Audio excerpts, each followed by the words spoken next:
Glacier National Park, Montana. Big changes are here.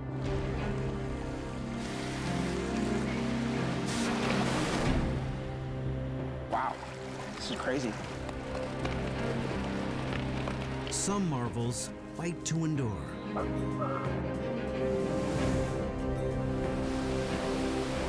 As fresh wonders are revealed.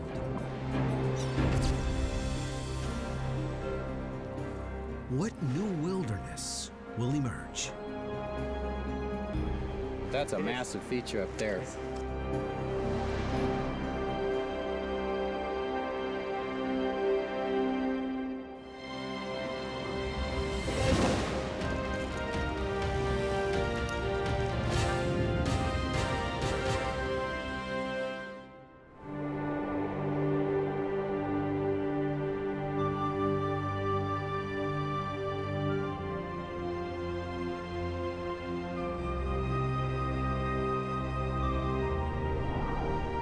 Glacier National Park.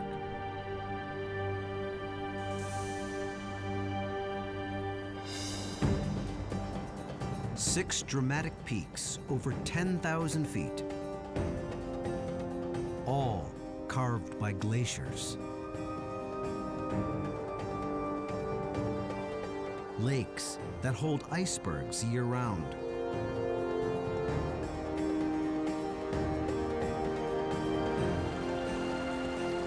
Countless waterfalls, fed by melting snow and ice. To see it, act fast. The Earth is warming at an alarming pace. The great ice masses that shape and support this ecosystem will soon be gone. Many things will never be the same.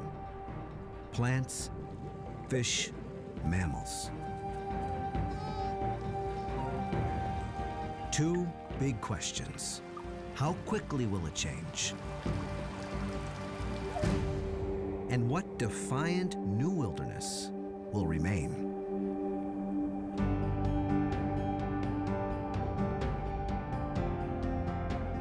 To find out, teams of scientists. This is a brand new thing going on here. Explorers.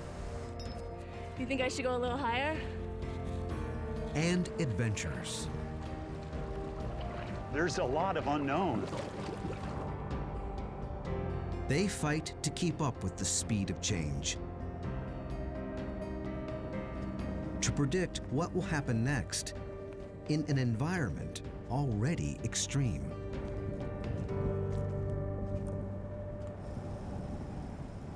We've had one record of 166 miles an hour before the instrumentation blew away.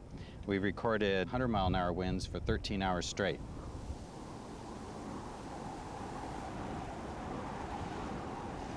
Dan Faegre is a scientist for the U.S. Geological Survey and this area's lead expert on glaciers. The right man to lead a key investigation.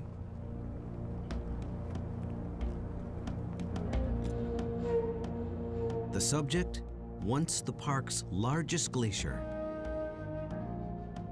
Its name, Blackfoot. 2 years ago, it looked something like this. Then,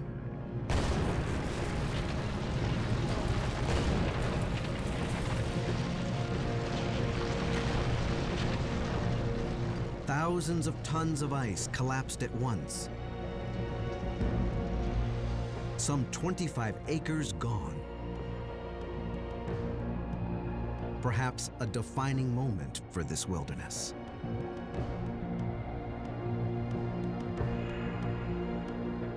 Only Dan can say for sure. He's been desperate for an up-close look at the collapse. Let me get that one out.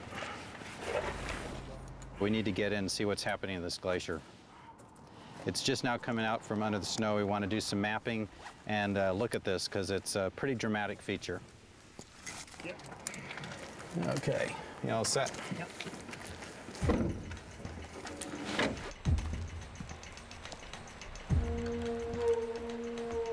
It's a 3-day expedition, much of it off the beaten track.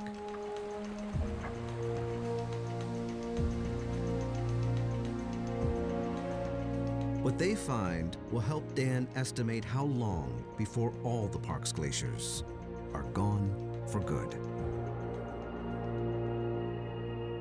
The rate at which we've seen glaciers melting here is already quite dramatic, but when they're occurring in these large events like this, it means that the pace is quickened. The success of this mission is still uncertain. Weather has stopped them before. Rain, lightning, fog, snow. All a gamble. Most of the year, Glacier looks like this.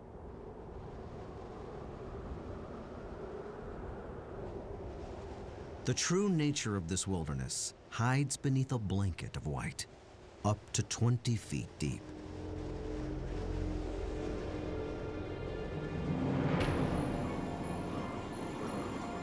Then everything changes.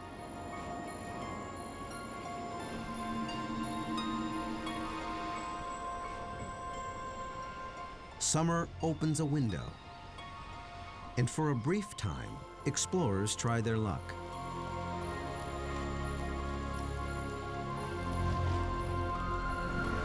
For tourists, the Going to the Sun Road opens clear through. The only road that cuts through the heart of this million-acre wilderness.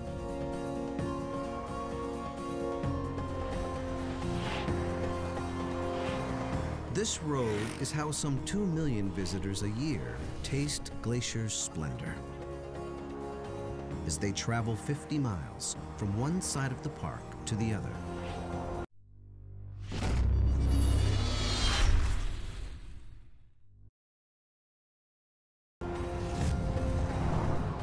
But beyond the blacktop, safe passage in this region is less certain.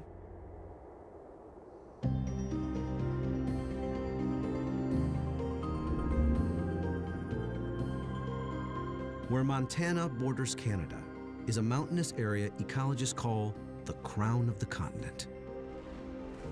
Right in the middle, Glacier National Park. It joins Canada's Waterton Lakes National Park to make the jewel in this crown. The Continental Divide splits it all into 2 unpredictable weather systems.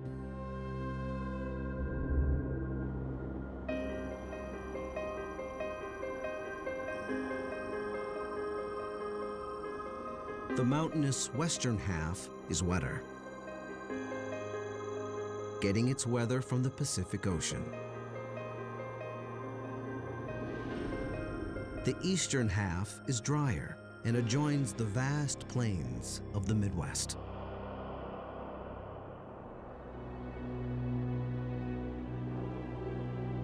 "18 of the park's 26 remaining glaciers cluster along this divide. In the drier months, both sides depend on water from melting glaciers.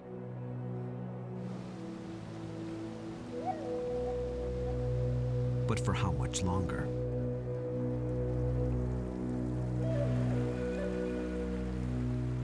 Well, the stream we're next to right now is basically meltwater from the snowfields and the glaciers.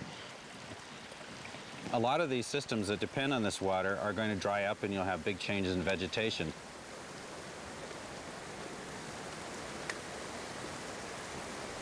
At more than 50 sites throughout the park, scientists monitor the habitat, biology, and chemistry of streams and waterways like this, with some startling results. It's a circulatory system, and National Parks ecologist Billy Schweiger is the man with his finger on the pulse. It's essentially a collection of vital signs of the health, the ecological integrity of the streams. The algae on this rock are called didymo. Common name, rock snot.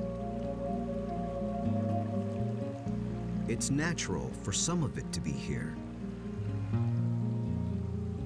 But last week, Billy encountered didymo unlike anything he had ever seen.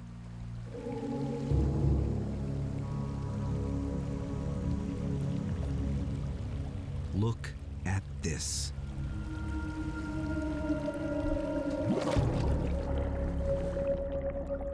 You know, we stumbled upon this the other day, and it's just like, wow, this is crazy. You know, why is this happening? A thick carpet of rock snot covers an area some 100 yards square.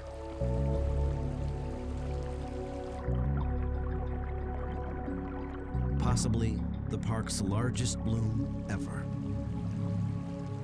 So the texture is very much like wet cotton. Feels like walking on shag carpet. For an aquatic insect trying to live in this, they want it to look like that, right? But it looks like this. This is a completely qualitative change in what this stream is like. Didymo is beginning to bloom in large mats elsewhere as well, likely driven by warming water. These kinds of blooms of didymo did not occur 5 or 10 years ago. With water temperatures increasing, with the summers getting longer, there's a good chance that this will continue to increase. We definitely have to watch this really carefully. Didymo choking the waterways may imperil fish. Fish already threatened by disturbed habitat, changes in temperature patterns, and invasive species. Yet there is hope that nature's resilience will win over. All right, all aboard. Let's go catch some bull trout.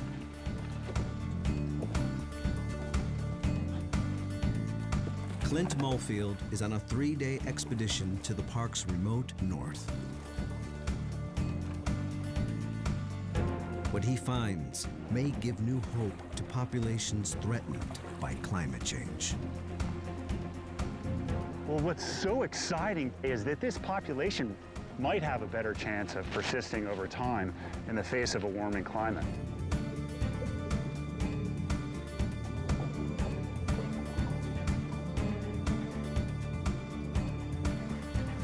This team of USGS fisheries researchers paddles across lower Kintla Lake.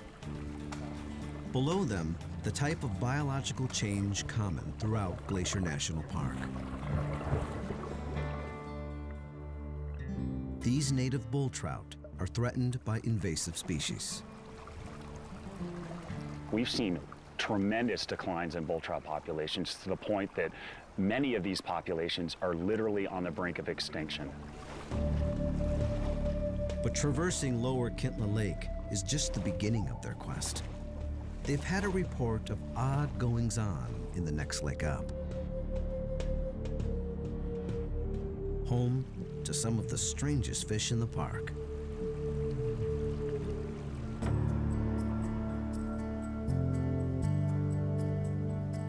Clint and his USGS crew hike upstream, deeper into the backcountry, to upper Kintla Lake. Their mission, to find out how the fish in upper Kintla survive and thrive.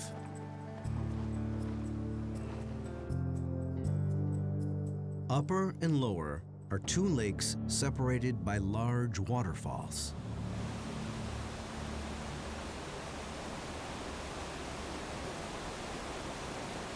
Barriers that stop invasive fish from swimming upstream. The upper Kintla population has not been perturbed at all. It's remained like it is today over 10 to 14,000 years. In isolation, upper Kintla's fish seem to have adopted the strangest habits.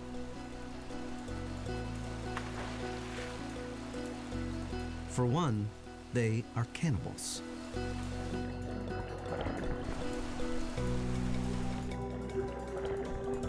Big bull trout eat small bull trout. It's obviously working for the population. They've done it for thousands of years, so this is something that's been sorted out over, geologic time. Clint also sees last year's gravel piles, fish nests called reds. Only not where he expected them.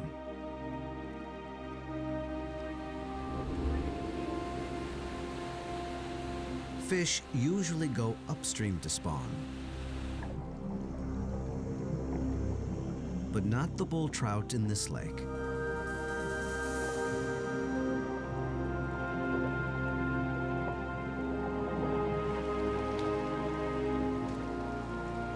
They capture young. Juvenile bull trout. Excellent. Good job. And confirm that these fish use the lake outlet for spawning and rearing. Nice. No one knows for sure why these fish swim downstream to spawn. Oh, there's one. But it's an adaptation that may serve them well when melting glaciers stop feeding the inlets. Under a warming climate, we expect the inlet streams to warm up. And they might not be suitable when the bull trout need to spawn. The outlet stream, it's always going to be supplied with water, and that creates some really good habitat. There's hope that that bull trout population in Upper Kintla Lake will persist.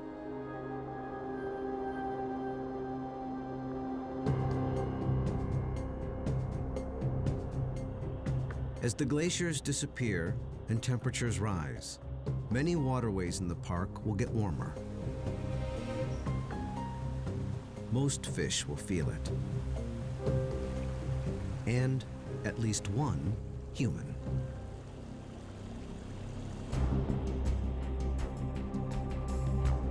While most adventurers in Glacier National Park tackle peaks and ridges, Mark Enkenbauer combs the backcountry for lakes.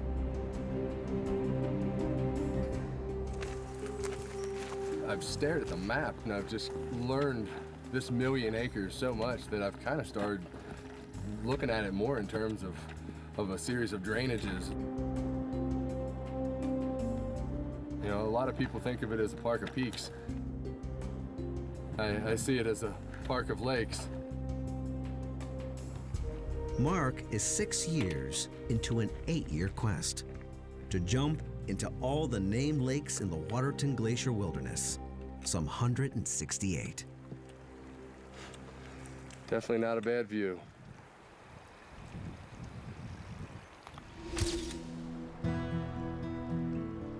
I've done 116 lakes up till now. Often these lakes sit off the beaten track. Average maximum temperature, rarely above 50 degrees.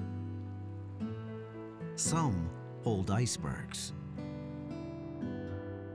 This project's made me very attached to the park. It's kind of started off as being just a personal endeavor. It's definitely evolved into almost kind of a celebration of life for me.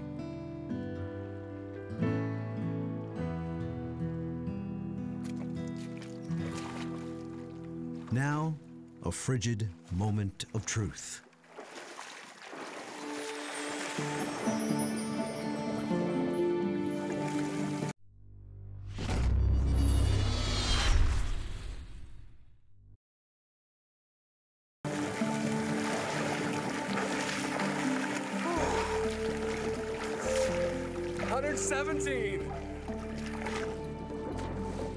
Mark has turned his endeavor into a charity event, raising money and awareness for children with cancer. It's like all the rest of them. Chilly.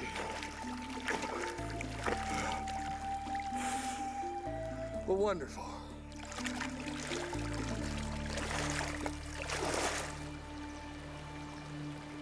Mark has 50 or so lakes left, He'll be done in a few years. The question everyone wants to know, could temperatures change that quickly?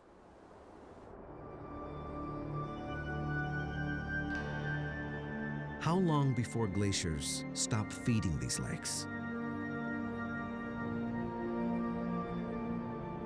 By recent estimates, the year 2030.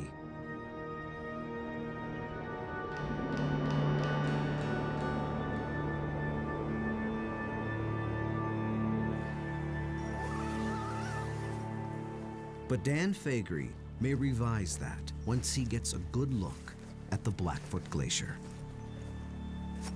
And we're gonna go to a ridge across the way and see if we can get to the area where the glacier collapsed. So this is gonna be our first up close look at it. So this is gonna be something we're eager to see.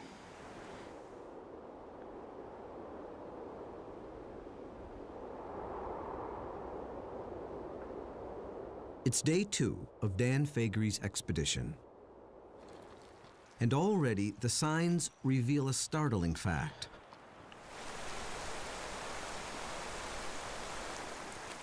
Glacier National Park and areas like it are warming much faster than the rest of the planet. One thing that's pretty typical of mountains like this is that they're warming at 2 to 3 times the global rate. So that has profound implications for the types of change that we're going to see in mountain ecosystems. The likely reasons: more humidity, fewer clear nights, and less snow cover on the mountaintops. To get more evidence, Dan also looks right beside the path. Important clues hide in the trees. Trees are a wonderful accomplice for us, so to speak, in deciphering the mystery of climate changes. Many of these trees are 400 years old. Some in the park are 900. A core sample from this tree can reveal a long history of fire, avalanche, insect outbreaks, drought, and wet periods. And if we do this for a whole host of trees, get, say, several hundred of these kind of cores, we can tell what the whole forest has been experiencing. We can reconstruct drought periods from 400 years ago. So this is a window into the past. What's immediately obvious: the trees are on the move. For centuries, persistent snow has kept conifers back from the flower-filled meadows. With warmer weather and less persistent snow, the meadows are under siege. Well, what's going to happen is that these trees will continue to be successful in invading these open areas.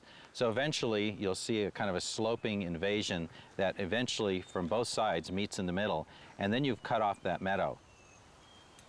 So this is clearly a result of a changing climate. These things could not have done this for hundreds of years prior to this. Smaller meadows will mean less food. Many plants here are edible: berries and roots. Glacier lily, prime bear food.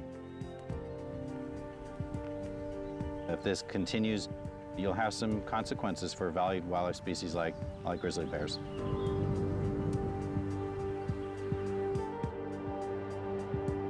Are bears threatened by these changes? It's Kate Kendall's job to find out. And she's found a revolutionary way of doing it. Let's look at the sample. I think it might be grizzly.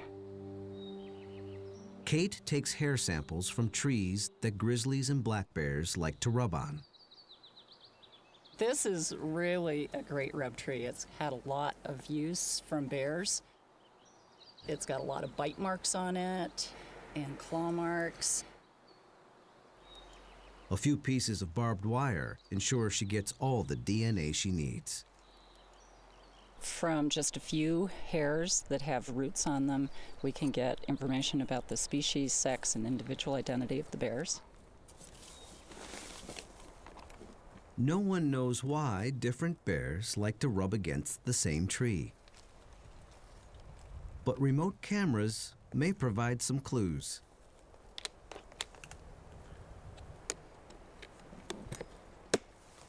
They've captured remarkable footage of bears rubbing.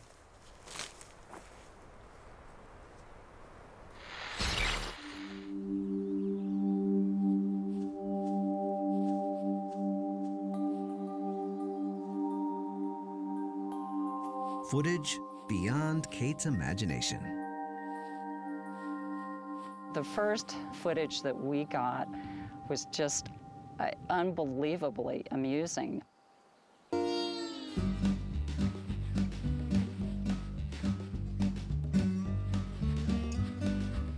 We just couldn't believe our lucky stars that we had captured this behavior on film.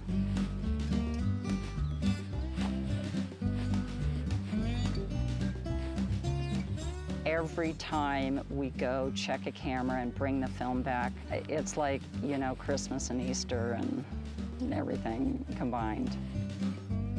Perhaps the bears are scent marking. Perhaps it just feels good.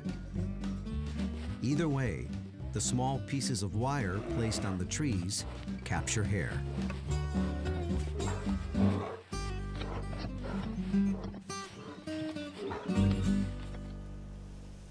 The DNA from that hair tells us how much bears rely on Glacier. The national park was only a small portion of the wilderness studied, but it holds nearly half of the grizzly bears.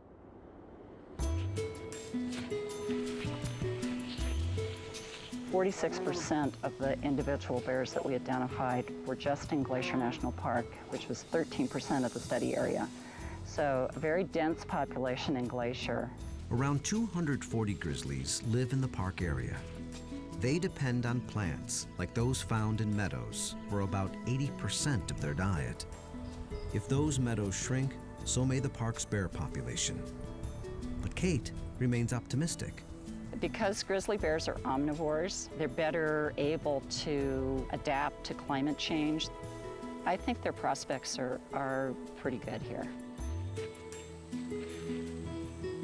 Not all of the park's mammals may be as lucky.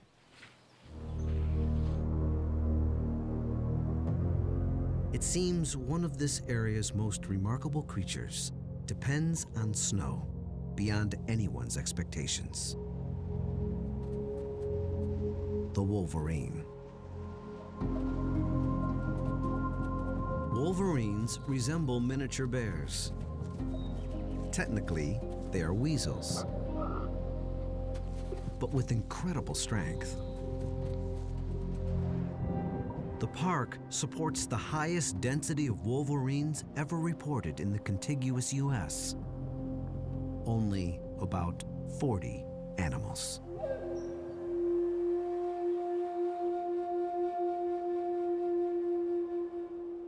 Biologist Jeff Copeland travels high in Glacier National Park. This is it. This is where they like to live. Jeff investigates wolverine habitat. He does it to find out how much wolverines rely on this landscape. So far, the results are astonishing. There's only been a handful of wolverine studies done in the world, let alone in North America. We're just beginning to develop a real strong understanding of this animal's role in the ecosystem. The Rocky Mountain Research Station supported a 4-year project. Jeff and his team tracked wolverines to their dens in the dead of winter, when only the bravest entered the park.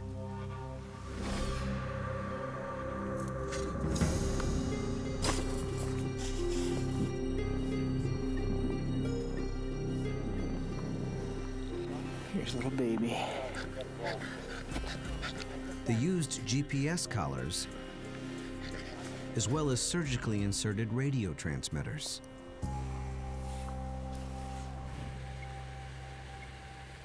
This work began to reveal a remarkable life history. They found the young stay with mom for 8 to 9 months. Then they may spend a year with the father. From him, they likely learn how and where to find food.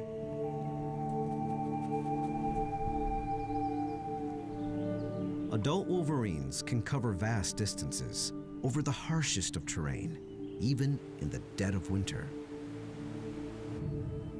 But like any superhero animal, wolverines have a weakness. And it's a big one. A wolverine at 35 below zero can just pretty much kick back and relax. I mean, they can handle it. But what about the upper end? There's got to be some point where it's just too hot. Wolverines will only make dens in snow that lasts until the second week of May. Global warming is reducing the number of places for them to den. Usually, climate change is a very gradual, long-term thing, and animals can often adjust, unless there's some specific characteristic of the climate that they are directly tied to. And we think that may be the case with the wolverine in its dependence on snow. Unless glaciers' wolverines are able to adapt to a changing climate, populations here may disappear. Other animals face a similar predicament.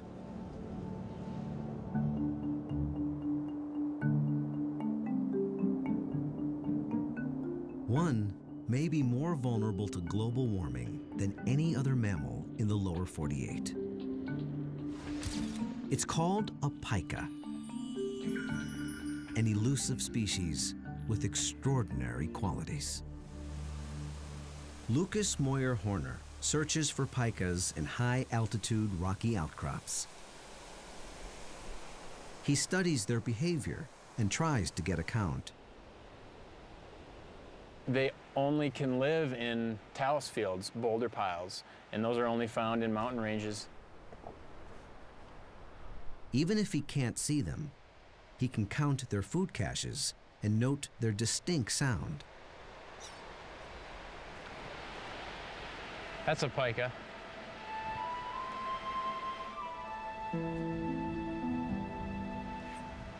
Okay, here's a pika hay pile. Few visitors get to see a pika, but just when you least expect it.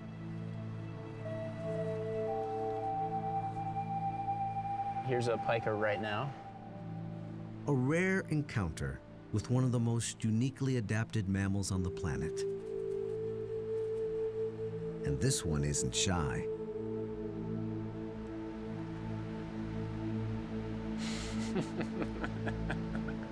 I've never had them do that before. It most likely wants the salt from the sweat on Lucas's clothes.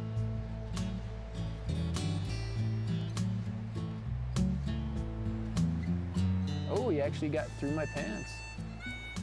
Congratulations. You shoot a hole through my pants. Pikas are used to getting nutrition from unusual places.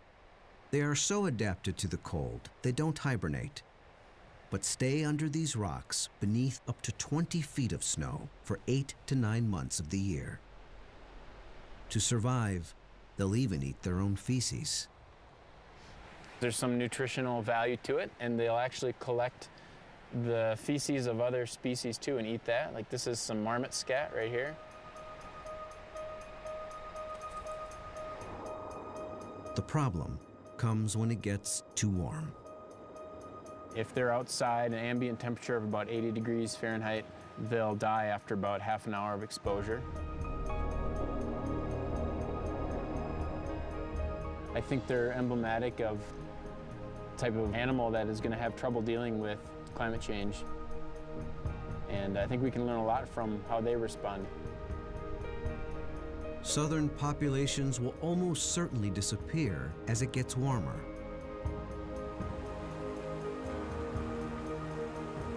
The only question, how long before that happens here? There are a lot of changes here. Glacier Park's going to look a lot different without snow and ice. Dan reaches a major milestone on his hike to Blackfoot Glacier. He gets his first good look since part of it collapsed 2 years ago. Even at a distance, he's shocked.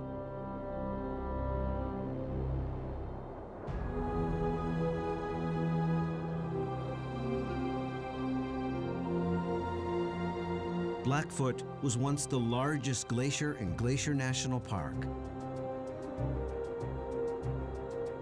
Now, from afar, Dan Faegre sees it breaking up.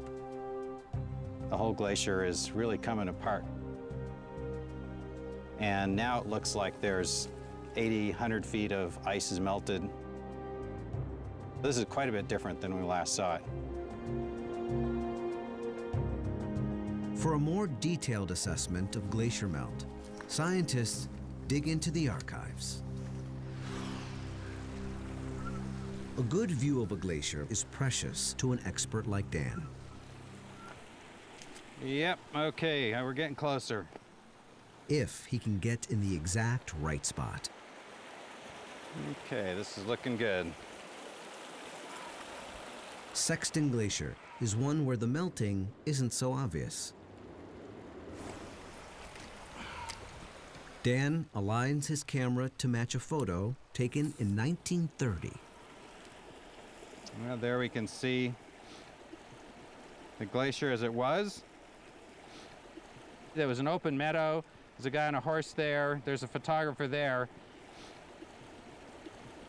Well, I think this is probably the exact perspective. Subtle differences tell him this glacier is thinning. Elsewhere, old photographs, side by side with new shots, show extreme changes.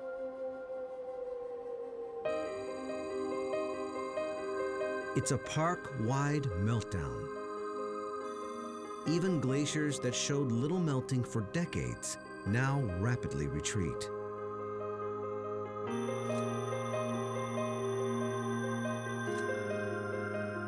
And that's not the only change Dan sees. Notice the species of conifer. This entire scene has changed because there's no longer white bark pine here. They've been killed.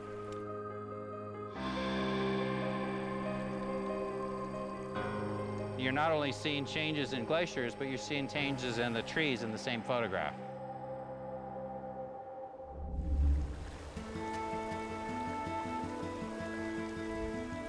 Those missing trees, white bark pine, can still be found in the park. And those who search for them hold great hope for the tree's future. It's 0.18 miles, so off in this direction. Rebecca Lawrence and her group scour the backcountry for survivors of blister rust, a disease caused by a fungus that strangles white bark pine. They start to die from the top down. This is pretty typical.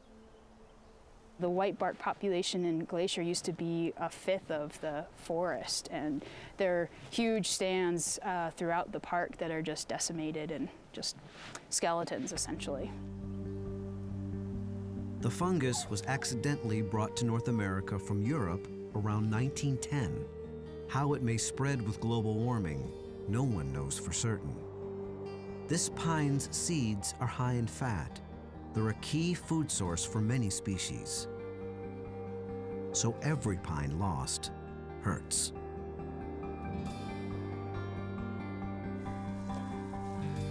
The good news? Every now and then, specialists find a white bark pine that seems to be resistant. I'm so excited. Good. Tight on the rope. Climb away.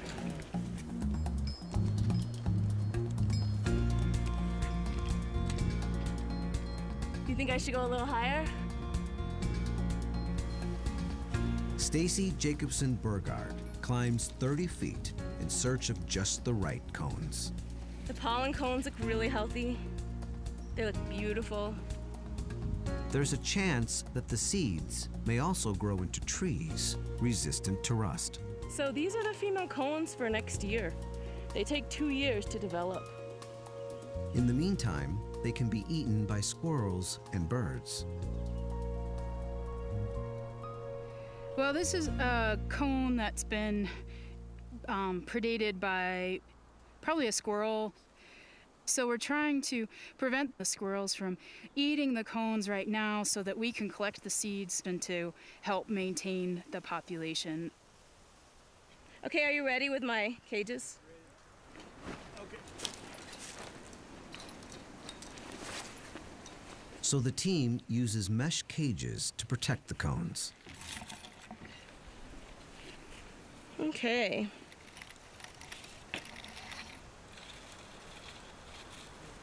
I'm going to just check the bottom again. Make sure that I don't have any openings there for critters.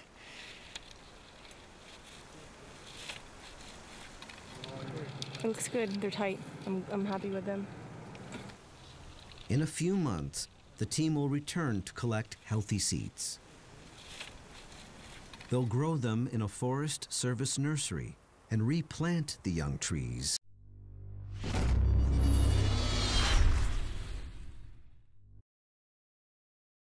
in the wild. Already, more than 6,000 have been planted. Our last white bark pine planting had 72% survival. It makes me feel like maybe we can help the species stay without slipping over the edge of extinction. Glacier Park managers fight to protect plants and animals threatened by warming.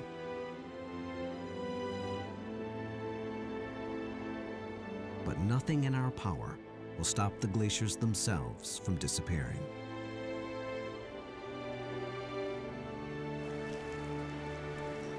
It does look steeper than we thought, doesn't it? Dan Faegre and his group hike their last mile to Blackfoot Glacier and the section that collapsed.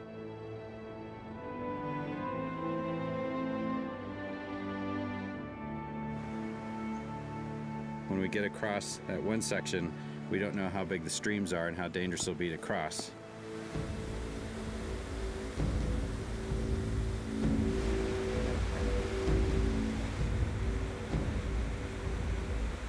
What they find will help estimate how long it will be before all the glaciers are gone for good.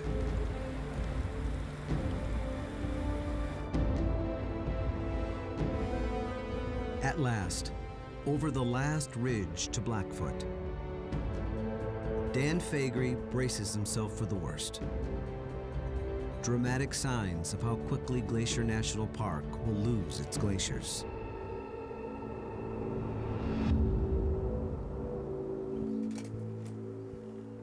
But what they find first is a paradise, revealed by the receding glacier.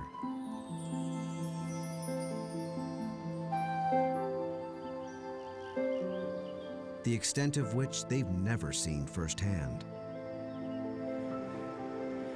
It's pretty impressive.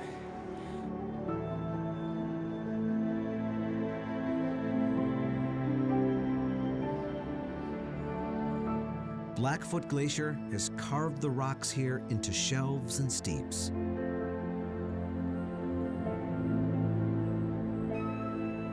They now channel pristine water into aqua-green lakes.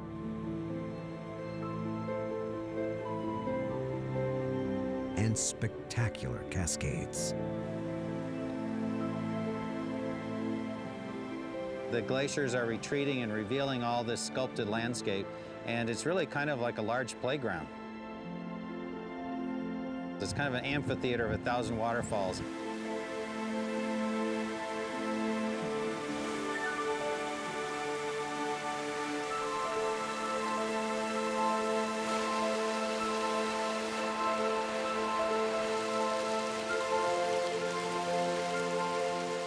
Just on the edges, there's a little bit of fringe of vegetation.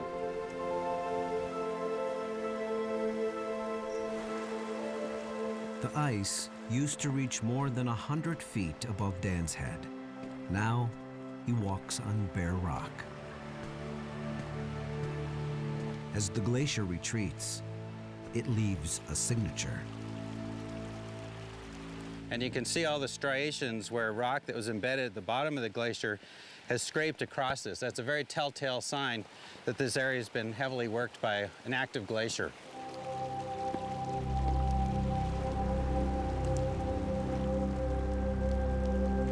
Large chunks of ice break off without warning.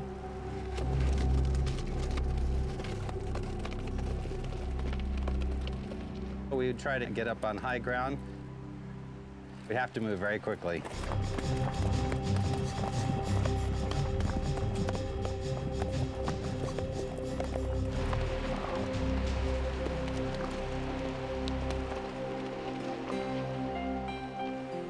Dan cautiously makes it to the leading edge of Blackfoot. For the first time, he can see up close what is seasonal snow versus what is permanent ice. This is pretty massive. I mean, we have a face here that's 30, 40 feet high, and this is what broke off from the rest of the glacier and went cascading down behind us here. Once you see some disintegration occurring like this, the models that rely on gradual melting are basically not so good anymore.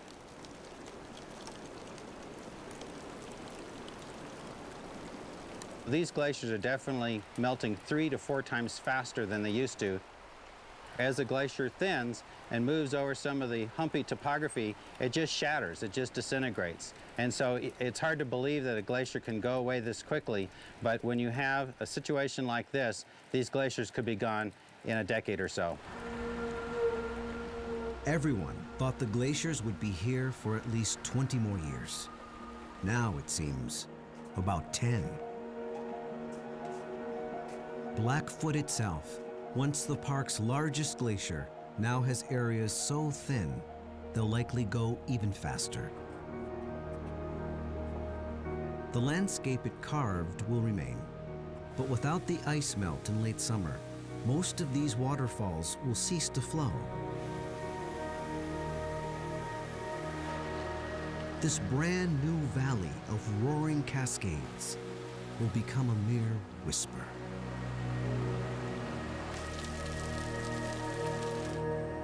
It'll definitely be sad to see the glaciers go. But when you see this sculpted landscape, it's really a very kind of aesthetic area to be in. This is going to be an interesting part of the park for a long time, even after the glaciers are gone.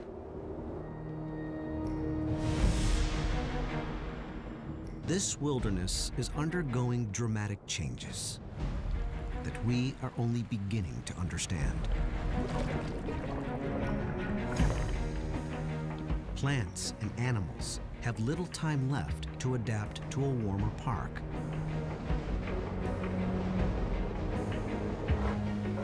Bears will likely fare better than most. Others will fight to adapt. The more sensitive may be lost from the park altogether.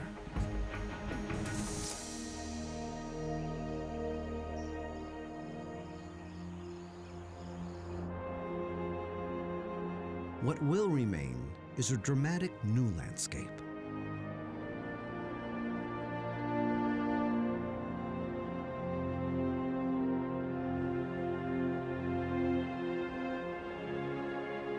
Glacier National Park will keep its name.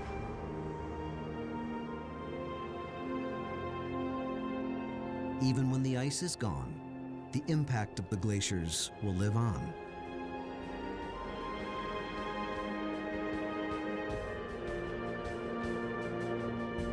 They are like giant sculptors, leaving us with a great work of art to admire for eternity.